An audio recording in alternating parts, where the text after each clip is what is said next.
There is a very popular saying, desperate times calls for desperate measures. There is no gainsaying that we are currently in desperate times. For that, I am here to do something very desperate. I'm here to introduce you all to the Emir Sirdam Show, ladies and gentlemen.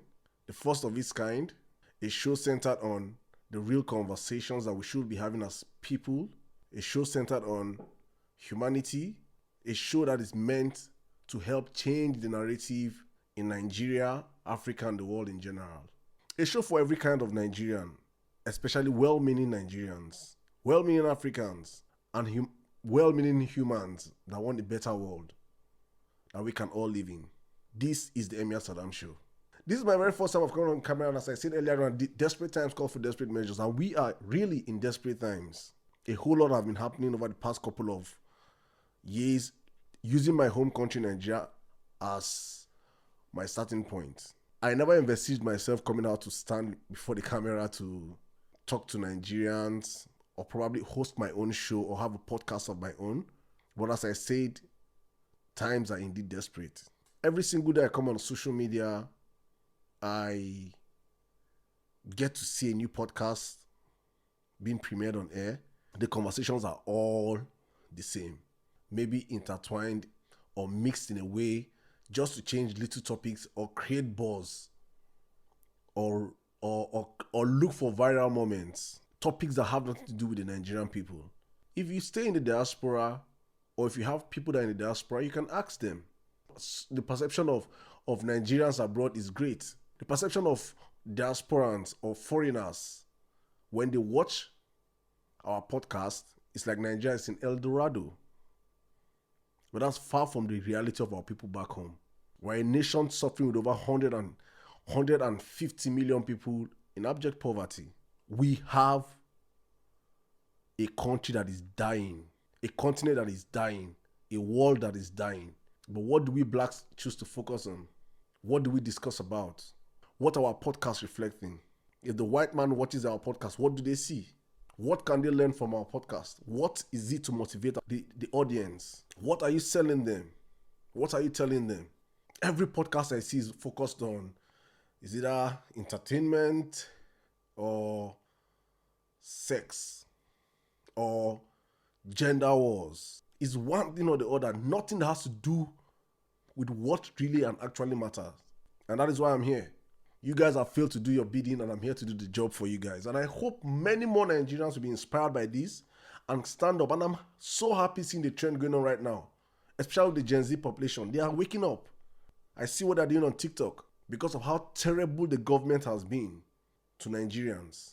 I expect that we'll have hundreds of political podcasts every single day, drawing the attention of the problems of Nigerians to the world in general. Make our politicians be shameful because they are a very shameless set of people. But Nigerians focus on nonsense, discussing nonsense before the cameras. And when you're done discussing the nonsense, you go back home and you put on your generator and you can, it's as if you can, if many of you can never afford it right now. Our country is in shambles, is sinking every single day. These bad people do not know when to stop. And they will never stop because good people don't even know how to fight. They don't even speak. We don't even speak. We know how to divert our attentions to different things. I am a concerned Nigerian. I'm a worried African. And I see the state of our nation and I wish and I cry every single moment that it's so painful. We can do better as a people. And with that, I want to debunk a popular myth going on in Africa. In fact, there are so many songs on it. I think one of our, I don't want to call his name, but I think one of the popular hip-hop heads sang a song, After God, Now Government. That is a very big myth that has to be demystified in Africa. It is a lie. And today, it's looked at as factual. It is factual because we have a society that is not educated. It is factual because we have a society and citizens that are not actively participants in the politics of their land. The reality is that after God, now the people. Government needs to fear the people. But when the people are not educated and they don't even know their basic human rights, any government will trample on them. And that is what we're seeing in Africa today, vis-a-vis Nigeria. So ladies and gentlemen, that is why the Emir Sirdam Show is here, to give facts and figures based reportage to Nigerians. Our mainstream media has been corrupted. Our mainstream media has been stolen and is controlled by these same cabals of criminals that have been running down our country for decades. This information that I'm saying right now, they don't want it to be said. It cannot be said on any mainstream media. Maybe Arise will try, but we all see the backlash that these guys get every single time. So courageous voices need to step up. Independent voices need to step up. The people need to step up. Gone are the days we keep asking, what will the politician class do? I do not care about the politicians anymore, because we, the people, have the power. If we can understand that we have the power, if every individual Nigerian understands the power we have as a people, as a collective, we either force these people to do what is right, or we force them out of office. That is the essence of the Emir Sirdam Show, ladies and gentlemen. So on this platform, I'll be having great Nigerians come on the platform, share this platform with wonderful Nigerians that want to see this country work, Nigerians that want to see us go to the next level, Nigerians that are ready to hold the government feet to fire. If you want to run for office in Nigeria, henceforth, you must be ready to work for the people. Look at what these criminals are doing in the House of Assembly. Look at what these guys are doing in the Senate. Look at how terrible the presidency is. All arms of government are a total disaster. But it seems as if nothing is going on, because we are not even putting pressure on these people. There's no pressure on them. We as citizens, we need to stand up. We need to stand up. We need to start asking questions. We need to start holding these people responsible.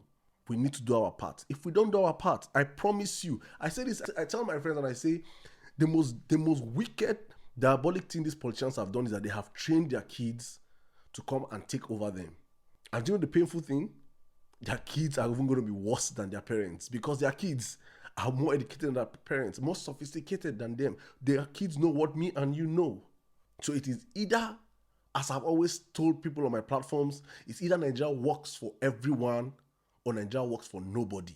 Some set of people cannot keep stealing and milking the country's finances for themselves and their families. Then keep us downstairs to be fighting along tribal lines, religious lines, ethnic divides, mundane issues. It has to stop. This message is more focused to the Gen Zs and the upcoming generation, because I really feel like the millennials and the boomers are almost lost.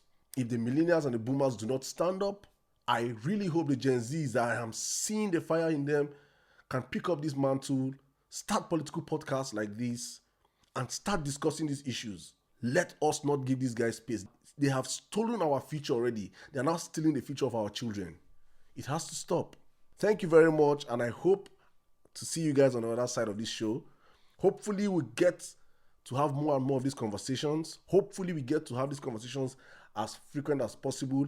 Hopefully, I am hopeful that I can start hosting this show live.